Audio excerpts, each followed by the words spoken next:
had, essentially his entire worldly possessions as well as all of his sons and daughters. And Job responds in prayer to God as this, in verse 20.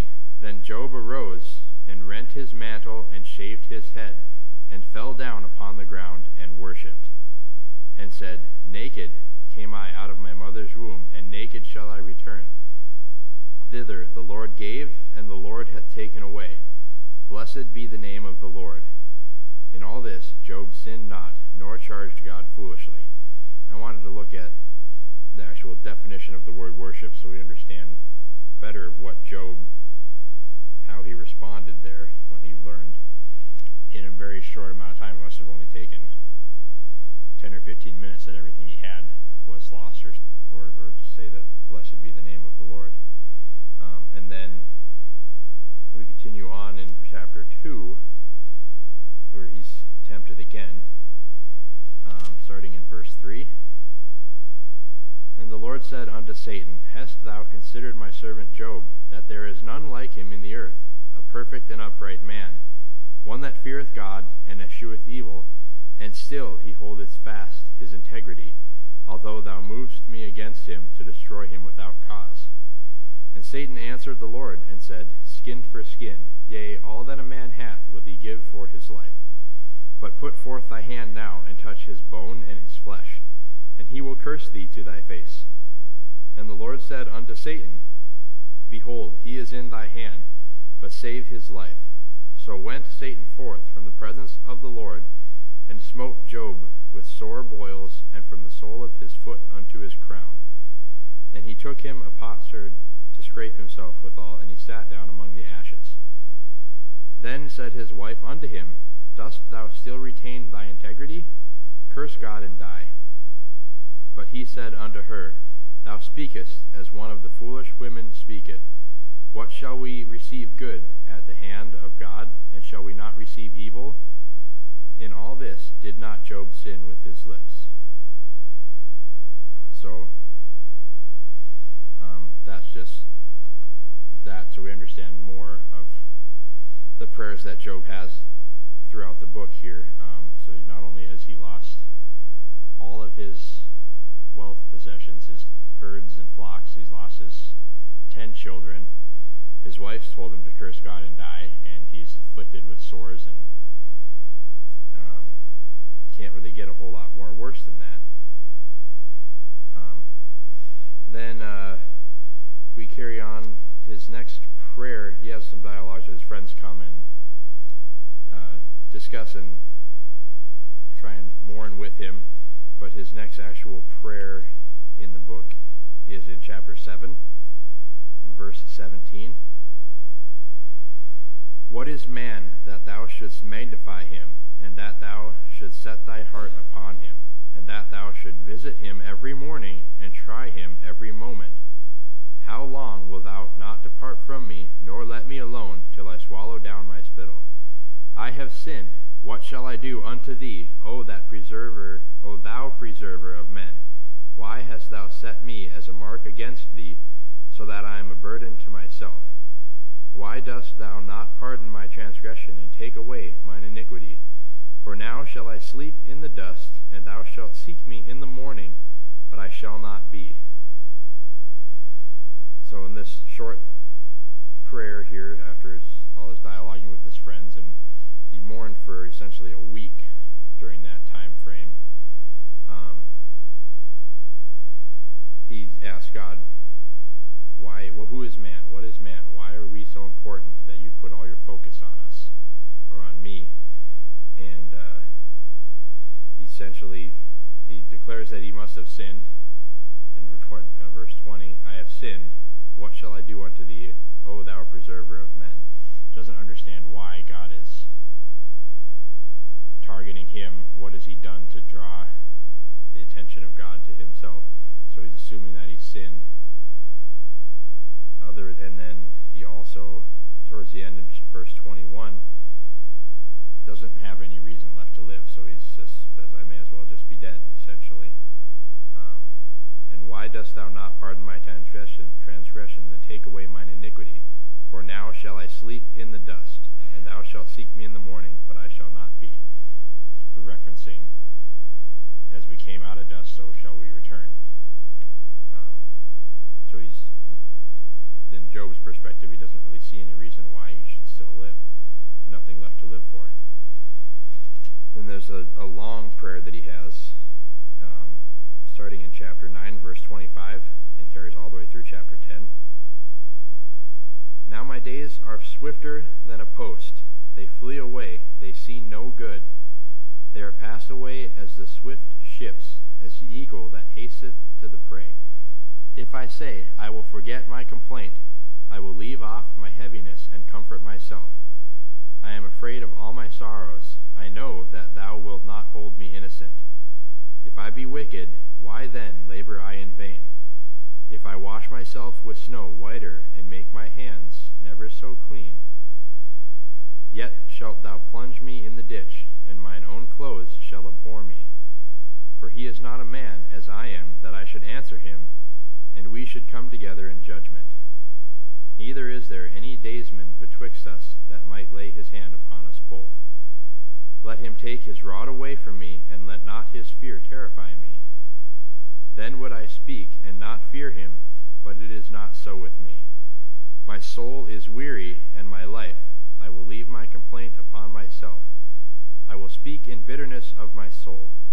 I will say unto God, do not contemn me, nor show me wherefore thou contendest with me. Is it good unto thee that thou shouldst suppress, that thou shouldst despise the work of thine own hands, and shine upon the counsel of the wicked? Hast thou eyes of flesh, or seest thou as man seeth? Are thy days as the days of man? Are thy years as man's days? That thou should inquirest after mine iniquity, and searchest after my sin. Thou knowest that I am not wicked, and there is none that can deliver out of thine hand. Thine hands have made me, and fashioned me together round about, yet thou dost destroy me. Remember, I beseech thee, that thou hast made me as the clay, and wilt thou bring me into dust again? Hast thou not poured me out as milk, and curdled me like cheese? Thou hast clothed me with skin and flesh, and hast fenced me with bones and sinews. Thou hast granted me life and favor, and thy visitation hath preserved my spirit. And these things hast thou hid in thine heart. I know that this is with thee. If I sin, then thou markest me, and thou wilt not acquit me from my iniquity. If I be wicked, woe unto me, and if I be righteous, yet will I not lift up my head. I am full of confusion. Therefore, see thou mine affliction, for it increaseth. Thou huntest me as a fierce lion, and again thou showest thyself marvelous upon me. Thou renewest thy witness against me, and increasest thy indignation upon me. Changes and war are against me. Wherefore then hast thou brought me forth out of the womb? Oh, that I had given up the ghost, and no eye had seen me. I should have been as though I had not been. I should have been carried from the womb to the grave. Are not my days few? Cease then, and let me alone, that I may take comfort a little, before I go, whence I shall not return, even to the land of darkness and the shadow of death. A land of darkness, as darkness itself, and of the shadow of death, without any order, and where the light is as darkness. He's got a fairly long prayer, but I noted it was interesting in chapter 10, verse 3, that he points out, as well as in 7, 8, and 9, is it good unto thee that thou should oppress, that thou should despise the work of thine hands, and shine upon the counsel of the wicked? So Job notices, or comments, that he knows God's effort in creating him and creating man, and that he was formed by God. Thou hast, in verse 7, thou knowest that I am not wicked, and there is none that can deliver out of thine hand. Thine hands have made me, and fashioned me together round about, yet thou dost destroy me. Remember, I beseech thee, that thou hast made me as the clay, and wilt not bring me into dust again. So Job's aware of God's effort and his work in forming us as humans with his own hands, And he's wondering why God would take such effort to create a man and then to just destroy him. He doesn't know why he's being tormented at this point. He doesn't understand that he's being tested. So he's searching for answers. And he doesn't understand why God would spend so much time creating something and then destroying it. And he also points out that if he was wicked, then he would deserve in chapter 9, verse 29, if I be wicked, why do I labor in vain, he says. See, I think I missed a part there.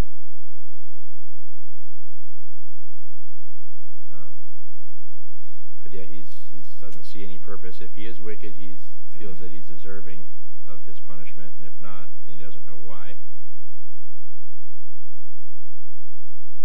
And the next prayer that he has carries into chapter 14, starting in verse 13.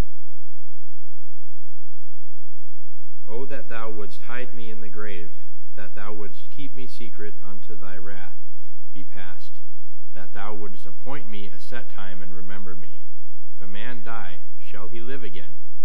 All the days of my appointed time will I wait till my change come. Thou shalt call, and I will answer thee. Thou wilt have a desire to the work of thine hands. For now thou numberest my steps. Dost not thou watch over my sin? My transgression is sealed up in a bag, and thou sewest up mine iniquity. And surely the mountain falling cometh to naught, and the rock is removed out of his place. The waters wear the stones, thou washest away the things which grow out of the dust of the earth, and thou destroyest the hope of man. Thou prevailest forever against him, and he passeth. Thou changest his countenance, and sendest him away. What God's plan would be for people after they've died yet, but he has a interesting take on that, and a reference also in the last passage in chapter 10 with the darkness, the last two verses. Before I go whence I shall not return, even to the land of darkness and the shadow of death. A land of darkness as darkness itself, and of the shadow of death, without any order and fill my mouth with arguments. I would know the words which he would answer me, and understand what he would say unto me. He's basically asking, requesting, wishing that he knew where God was so he could go and speak with him directly. Why are all these things happening to me? What's the reason? He doesn't understand, but he's lessening his sorrows to some degree and focusing more on learning why. What is God's purpose? He's still, despite everything he's been through, he's still looking towards God. He knows God has a reason, and he wants to know what it might be. He wants to understand what's going on. And then in chapter 38, we get to God's answer to all of Job's prayers and what's happening. But also, God is wanting Job to explain why Job is demanding answers from God as well. 38, also kind of incredible. This whole next couple of chapters, 38 and 39, God gives an incredible description of himself, of the things he's able to do, and the things that he did when he created the earth, and all of the things that he orchestrates and controls, explaining to Job. So in chapter 38, verse 1, Then the Lord answered Job out of the whirlwind, and said, Who is this that darkeneth counsel by words without knowledge? Gird up now thy loins like a man, for I will demand of thee, and answer thou me. Where wert thou when I laid the foundations of the earth? Declare if thou hast understanding. Who hath laid the measures thereof, if thou knowest, or who hath stretched the line upon it? Whereupon are the foundations thereof fastened, or who laid the cornerstone thereof? When the morning stars sang together, and all the sons of God shouted for joy? Or who shut up the sea with doors when it brake forth, as if it had issued out of the womb. When I made the cloud a garment thereof, and thick darkness a swaddling band for it, and break up for it my decreed place, and set bars and said, Hitherto shalt thou come, but no further, and here shall thy proud waves be stayed. Hast thou commanded the morning since thy days, and caused the dayspring to know his place, that it might take hold of the ends of the earth, that the wicked might be shaken out of it? It is turned as clay to the seal, and thy stand as a garment. And from the wicked their light is withholden, and the high arm shall be broken. Hast thou entered into the springs of the sea, or hast thou walked in the search of the depth? Have the gates of death been opened unto thee, or hast thou seen the doors of the shadow of death? Hast thou perceived the breadth of the earth? Declare if thou knowest it all. Where is the way where light dwelleth? And as for darkness, where is the place thereof? That thou shouldst take it to the bound thereof, and that thou shouldst know the path to the house thereof. Knowest thou it because thou wast then born, or because the number of thy days is great? Hast thou entered into the treasures of the snow, or hast thou seen the treasures of the hail, which I have reserved against the time of trouble, against the day of battle and war? By what way is the light parted, which scattereth the east wind upon the earth? Who hath divided a watercourse for the overflowing of waters, or is a way for the lightning of thunder, to cause it to rain on the earth, where no man is, on the wilderness, where there is no man, to satisfy the desolate and waste ground, and to cause the bud of the tender herb to spring forth? Hath the rain a father, or who hath begotten the drops of dew? Out of whose womb came the ice and the hoary frost of heaven? Who hath gendered it? The waters are hid as with a stone, and the face of the deep is frozen. Canst thou bind the sweet influences of Pleiades, or loose the bands of Orion? Canst thou bring forth Mazzaroth in his season, or canst thou guide Arcturus with his sons? Knowest thou the ordinances of heaven? Canst thou set the dominion thereof in the earth? Canst thou lift up thy voice to the clouds, that abundance of waters may cover thee? Canst thou send lightnings, that they may go and say unto thee, Here we are? Who hath put wisdom in the inward parts, or who hath given understanding to the heart? Who can number the clouds in wisdom, or who can stay the bottles of heaven? When the dust groweth into hardness, and the clods cleave fast together, wilt thou hunt the prey for the lion, or fill the appetite of the young lions, when they couch in their dens and abide in the covert to lie in wait? Who provideth for the raven his food, when his young ones cry unto God, they wander for lack of meat? Knowest thou the time when the wild goats of the rock bring forth, or canst thou mark when the hinds do calve? Canst thou number the months that they fulfill, or knowest thou the time when they bring forth? They bow themselves, they bring forth their young ones, they cast out their sorrows. Their young ones are in good liking, they grow up with corn, they go forth and return not unto them. Sent out the wild ass free, or who hath loosed the bands of the wild ass? Whose house I have made the wilderness, and the barren land his dwellings. He scorneth the multitude of the city, neither regardeth he the crying of the driver. The range of the mountains is his pasture, and he searcheth after every green thing. Will the unicorn be willing to serve thee, or abide by the crib? Canst thou bind the unicorn with his band in the furrow, or will he harrow the valleys after thee? Wilt thou trust him because his strength is great, or wilt thou leave thy labor to him? Wilt thou believe him that he will bring home thy seed and gather it into thy barn? Gavest thou the goodly wings unto the peacocks, or wings and feathers unto the ostrich, which leaveth her eggs in the earth, and warmeth them in the dust, and forgetteth that the foot may crush them, or that the wild beast may break them? She is hardened against her young ones as though they were not hers. Her labor is in vain without fear. Because God hath deprived her of wisdom, neither hath he imparted to her understanding. What time she lifteth up herself on high, she scorneth the horse and his rider. Hast thou given the horse strength? Hast thou clothed his neck with thunder? Canst thou make him afraid as a grasshopper? The glory of his nostrils is terrible. He paweth in the valley, and rejoiceth in